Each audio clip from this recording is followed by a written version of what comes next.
For a long time, the danger moved quietly through ordinary streets, blending into routines so familiar they never raised alarm.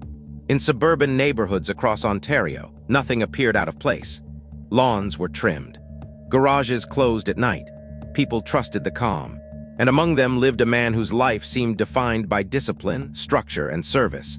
A man entrusted with authority not only over others, but over the security of the nation itself.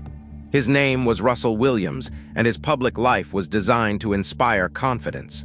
Williams represented everything stability was supposed to look like. He wore the uniform with precision. He spoke with restraint. He followed protocol. Rising steadily through the ranks of the Canadian Armed Forces, he eventually became a colonel, commanding a major air base in Trenton, Ontario. This was not a ceremonial position. It required leadership, judgment, and trust. His role placed him at the center of military operations, surrounded by people trained to identify threats. No one identified him as one. To colleagues, Williams was professional and controlled. Not charismatic but competent. Not warm but dependable. He fits seamlessly into the institutional culture of the military, where hierarchy and routine create predictability. In such environments, predictability is often mistaken for safety. Those who follow rules are assumed to be trustworthy. Those who appear orderly are rarely questioned. Outside the base, Williams lived a life that seemed equally unremarkable. He owned a home. He attended community events. He interacted with neighbors politely without drawing attention. There were no public scandals, no rumors of instability, no visible cracks in the image he presented. He did not isolate himself. He did not provoke suspicion. He existed comfortably within expectations. And that comfort was his greatest camouflage. The idea that a serial predator could exist behind such an image was difficult to accept, even after the truth emerged, because Williams did not fit the stereotype society expects. He was not chaotic. He was not visibly angry. He was not marginalized or struggling. He was embedded within systems built on trust, and those systems shielded him. What made his case so disturbing was not just the crimes themselves, but the length of time they went undetected. For years, women across Ontario experienced violations that seemed disconnected at first. Break-ins that did not make sense, objects moved, personal items stolen, the feeling of being watched without ever seeing who was responsible. These incidents were unsettling but not immediately linked. Each was treated as isolated, inconvenient, explainable. The intrusions happened quietly, often at night. Doors were entered without force.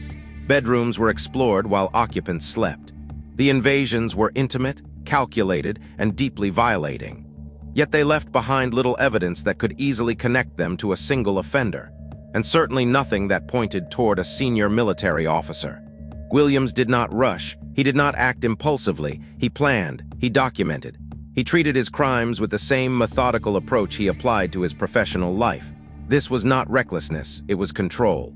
The same control that earned him respect during the day allowed him to move unnoticed at night.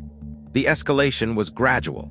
What began as intrusion and voyeurism evolved slowly into stalking. The boundaries he crossed expanded over time, each violation reinforcing the belief that he would not be caught. With every successful act, the sense of invincibility grew stronger. And because no one suspected him, there was no pressure to stop. The contrast between his public authority and private behavior created a dangerous imbalance. Williams understood power deeply. He understood how people defer to rank, how assumptions protect those who appear legitimate. He exploited this understanding not by flaunting it, but by hiding behind it. His position was not used to threaten victims directly. It was used to ensure he was never suspected. Communities often believe predators look different, that they behave differently. That warning signs are obvious in hindsight. The Williams case shattered that belief. It revealed how easily respectability can become a shield, and how institutions built on trust can be manipulated by those who understand their blind spots. When the crimes eventually escalated into murder, the shock was not limited to the brutality of the acts. It was magnified by the identity of the perpetrator. The realization that someone so deeply trusted could commit such violence forced a reckoning far beyond criminal investigation. It demanded uncomfortable questions about authority, oversight, and the assumptions societies make about who is dangerous. But in the beginning, none of this was visible. There was only a man in uniform, moving confidently through systems designed to protect others from harm. Systems that never imagined they might need protection from him. The story of Russell Williams is not simply about a criminal who fooled everyone around him. It is about how order can mask threat, how discipline can conceal deviance, and how trust, once granted, is rarely questioned until it is too late. And that is what makes this story endure. Not because of shock value, but because it forces a confrontation with an unsettling truth. That the most dangerous individuals are sometimes those who appear most aligned with the values meant to stop them. The secret life did not begin with violence. It began with curiosity that was never challenged, and with impulses that were never confronted. What made it dangerous was not its intensity at first, but its patience. The acts were small enough to remain invisible, strange enough to unsettle victims, yet ordinary enough to be dismissed by systems not designed to see patterns early. That invisibility allowed repetition, and repetition created confidence. The break-ins followed a quiet logic. Homes were selected not randomly but carefully. Locations were familiar. Neighborhoods felt safe. Entry points were tested, not forced. These were not chaotic intrusions but controlled violations, carried out with deliberate calm. Inside, nothing was stolen in the traditional sense. Instead, objects were moved, arranged, photographed. Personal items were taken not for value, but for meaning. Each intrusion was an assertion of presence, a message that someone had been there and could return. The most unsettling aspect was timing. Many of the break-ins occurred while occupants were asleep. The closeness of that proximity turned ordinary spaces into places of fear. Bedrooms, once private, became compromised. The victims were not confronted, but they were violated all the same. The sense of safety did not shatter all at once. It eroded slowly, replaced by anxiety that could not be easily explained. At first, these incidents appeared disconnected. Different neighborhoods, different victims, no obvious suspect. Reports were filed, but they did not rise to the level of urgency that triggers broader investigation. Property crimes, especially those without clear theft or violence, are often deprioritized. That gap became an opening. It allowed the behavior to continue uninterrupted. Behind this pattern was meticulous documentation. Photographs were taken not as trophies to be shared, but as records to be revisited. Each image reinforced control. Each act was preserved, cataloged, and internalized. This habit revealed something critical. The crimes were not impulsive. They were rehearsed, reflected upon, and refined. The offender was studying himself as much as his victims. What made this possible was routine. The same discipline that structured professional life also structured criminal behavior. Planning was normalized. Observation was second nature. Patience was a skill already practiced daily. There was no need to rush because there was no perceived risk. Authority does not just grant power over others, it creates confidence that scrutiny will never arrive. As time passed, the behavior escalated. The shift was gradual enough to feel inevitable in hindsight. Voyeurism gave way to stalking. Observation turned into fixation. Boundaries once crossed without consequence became invitations to cross further. Each successful act reinforced the belief that limits were theoretical, not real. The victims began to sense patterns before institutions did. Some noticed repeated disturbances, others felt watched. Fear did not arrive as panic, but as intuition.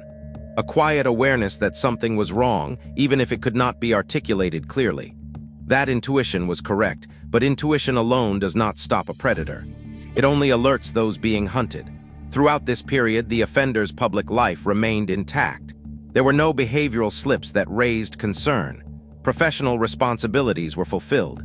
Social interactions remained controlled. The contrast between day and night lives grew sharper, but the separation remained absolute. There was no overlap. No one connected the intrusions to a man whose life symbolized order. This separation is what allowed the escalation to continue. When individuals exist within trusted systems, they are often exempt from suspicion. Their identity acts as proof of innocence. In this case, uniform and rank were not just disguises, they were barriers. Barriers that redirected attention elsewhere, toward more familiar explanations. The psychology at work was not one of chaos, but of compartmentalization. Violence existed in one mental space, professionalism in another. The two did not conflict because they were never allowed to meet. This internal separation is what makes such offenders difficult to detect. They do not feel like criminals to themselves. They feel like two different people, each justified within their own context. The escalation toward physical harm was not sudden. It followed the same methodical path as everything before it. The offender tested boundaries, observed reactions, adjusted behavior. Risk was calculated, not embraced. Each step forward was taken only after the previous step proved safe. The absence of consequences created momentum. When the crimes eventually crossed into lethal violence, the shock was profound not because violence occurred, but because it had been preceded by years of warning signs that were never fully assembled. The pieces had existed, they simply had not been connected. This failure was not rooted in negligence alone. It was rooted in assumption. The assumption that predators look a certain way, that they exist outside structures of respect. That danger is visible if one knows where to look. The case exposed how flawed those assumptions are. By the time the murders occurred, the secret life had been carefully constructed, reinforced by habit and silence. It had survived because it did not draw attention to itself. It did not demand recognition. It existed comfortably beneath routine, beneath trust, beneath authority. The most unsettling realization came later, when the scope of documentation became known. The sheer detail, the organization, the calmness with which acts were recorded. It forced a reevaluation of how danger is understood, not as something loud and reckless, but as something quiet and controlled. This was not a double life born of desperation or instability. It was a double life sustained by confidence. Confidence that no one would look closely enough. Confidence that status would protect identity. Confidence that the system would never imagine itself as vulnerable from within. And for a long time, that confidence was justified. When the violence crossed the final boundary, the illusion of isolation collapsed. What had once been treated as a series of unsettling, but contained intrusions, suddenly demanded a different response. 2 women were killed within a short span of time, and the nature of the crimes forced investigators to consider a single, escalating offender. The pattern was no longer subtle. It was unmistakable. The shift from violation to murder changed everything. The first killing shook the Canadian forces as much as it shook the public. The victim was not just another name in a police file. She was part of the same institution that symbolized order, discipline, and protection. Her death introduced an uncomfortable possibility, that the danger might exist closer to home than anyone wanted to believe. Yet even then, suspicion did not immediately turn inward. Institutions are often the last to suspect themselves. Investigators began assembling timelines, locations, and behaviors. The crimes shared an underlying logic. Familiarity with neighborhoods, comfort operating at night, a confidence that suggested experience rather than improvisation. The offender appeared organized, calm, and methodical. These were not crimes of rage, they were crimes of control. Pressure mounted quickly, media attention intensified. Fear spread through communities that had once felt insulated from such threats. Women altered routines, locks were checked twice. Ordinary sounds at night took on new meaning. The sense of safety that had eroded quietly during the break-ins now fractured openly. Police resources expanded. What had once been handled as isolated incidents became a coordinated effort. Investigators began to treat the case as what it clearly was, the work of a serial offender who understood how to avoid detection. Behavioral profiles were developed, patterns were mapped, the search narrowed. The critical shift came not from psychology, but from something far more ordinary: tire tracks. A detail easy to overlook, yet impossible to ignore once recognized.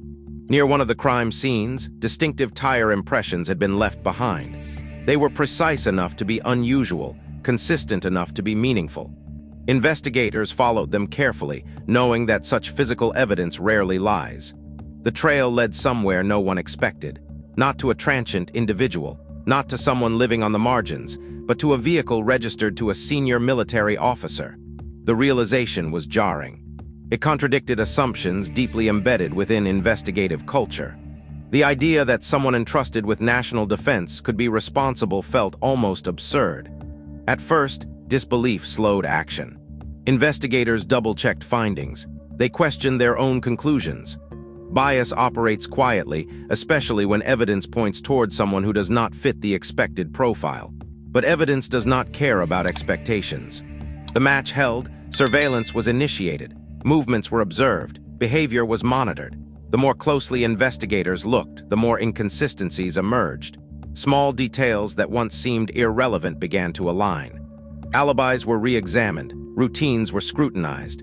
The image of reliability began to fracture under the weight of scrutiny. When the confrontation finally came, it was calm. There was no dramatic arrest scene, no resistance. The encounter reflected the nature of the case itself, controlled, restrained, almost procedural. The suspect did not panic. He denied involvement politely, confidently. Denial was delivered with the same composure that had defined his public life. But denial could not erase what followed. Searches uncovered what words could not defend. Photographs, videos, records of crimes carefully preserved. Evidence so detailed it left no room for reinterpretation. The private world, once sealed off completely, was suddenly exposed in its entirety. The scale of the discovery was staggering. What investigators found was not a collection of impulsive acts, but an archive. Years of behavior meticulously documented. The depth of organization revealed something deeply unsettling. This was not a life spiraling out of control. It was a life carefully managed to accommodate violence. The revelation sent shockwaves through Canada. Trust collapsed not gradually, but all at once. The question was no longer how the crimes had happened, but how they had gone unnoticed for so long. How systems designed to protect had failed to see what was happening within their own ranks. For those who had worked alongside him, the realization was devastating. Colleagues questioned their own judgment.